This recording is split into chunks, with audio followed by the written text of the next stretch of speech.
Halo adik, Halo Kak Kenneth, apa kabar? kabar baik.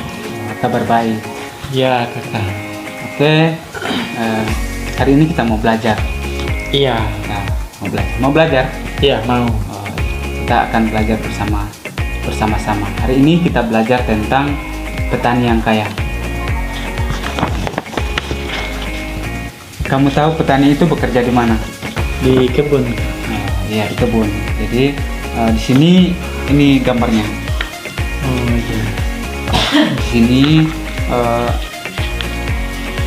ada seorang petani yang sangat kaya. Ya kaya karena tanahnya subur. Tanaman jagungnya tumbuh lebih cepat dibandingkan tanaman jagung petani lainnya. Jadi dia sangat senang karena dia tanamannya subur. Nah, di sini kita lihat tanamannya sudah mulai tumbuh, Iya, sudah mulai hijau-hijau. sudah mulai tumbuh dan tanamannya lebih tinggi dari dia.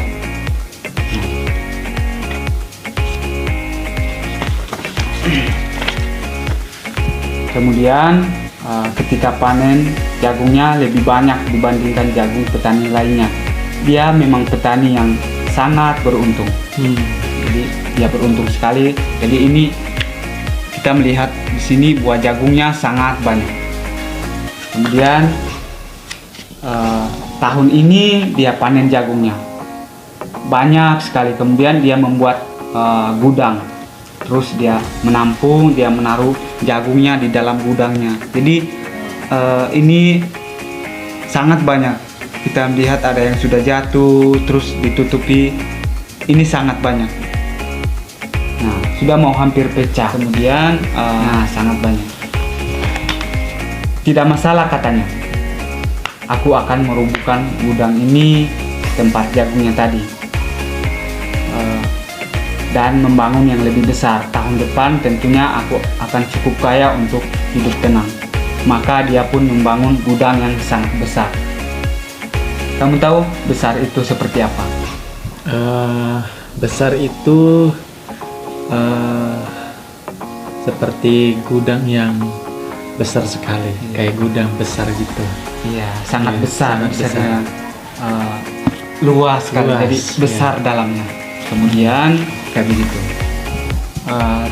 Ketika panen tiba, gudang yang baru itu pun tidak cukup besar. Masih banyak panen yang dia harus taruh di dalamnya. Petani ini adalah petani yang serakah. Dia hanya menampung, dia mau menyimpannya sendiri dan tidak membagikannya kepada orang lain. Maka dia menanam lebih banyak lagi jagung dan ternyata dia juga menanam juga wortel di dalam kebunnya. Ya, kebunnya. Kemudian di sini kita melihat dia sudah mulai memikul kayu untuk membuat gudang untuk menyimpan hasil kebunnya tadi. Kemudian dia berkata, tidak masalah katanya. Aku akan membangun gudang yang lebih besar dan lebih baik. Tahun depan tentu aku akan lebih kaya, dapat hidup bersenang-senang. Maka dia pun membangun gudang yang lebih besar dan lebih baik. Dia berkata seperti itu. Nah, kemudian di sini ternyata kita melihat gedungnya sudah selesai, sangat tinggi dan sangat besar. Tapi ketika panen tiba, gudang yang lebih besar dan baik itu pun tidak cukup. Masih banyak hasil panen yang dia dapat dari kebun untuk menyimpan hasil panennya itu. Lagi-lagi petani itu telah menanam sangat banyak jagung dan wortel, bahkan juga kol juga dia tanam. Ya. Kemudian di sini kita melihat dia sudah mulai senang. Dia katakan, hore, hore, hasil kebunku sangat banyak. Dia bilang gitu. Jadi dia sangat senang.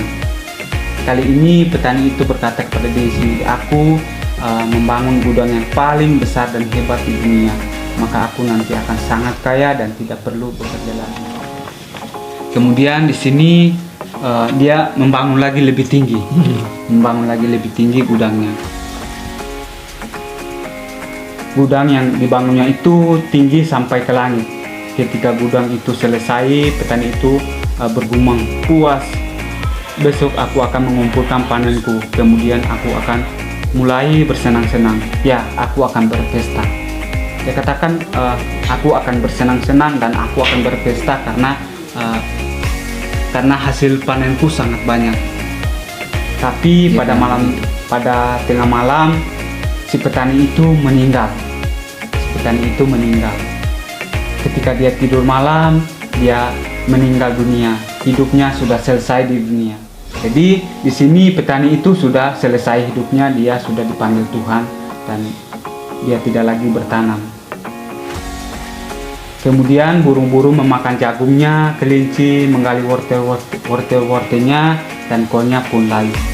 Gudang yang besar itu tetap kosong dan petani kaya itu tidak pernah menikmati uangnya. Di sini petani itu sangat malang karena dia hanya mengumpulkan hasil panennya dan tidak pernah membagikannya kepada orang lain. Nah, ini adalah gambaran tentang ini kelinci. Jadi karena petaninya sudah meninggal, jadi kelinci yang menikmati hasil kebunnya. Jadi seperti itu. Pesannya di sini bahwa kita jangan menghabiskan waktu kita untuk mengumpulkan, tapi kita harus berbagi dengan orang lain. Apapun yang kita punya, kita harus berbagi kepada orang lain karena Tuhan memberikan kita hidup untuk mengasihi satu dengan lain. Oke, terima kasih. Sekian cerita dari saya. Terima kasih. Terima kasih kakak.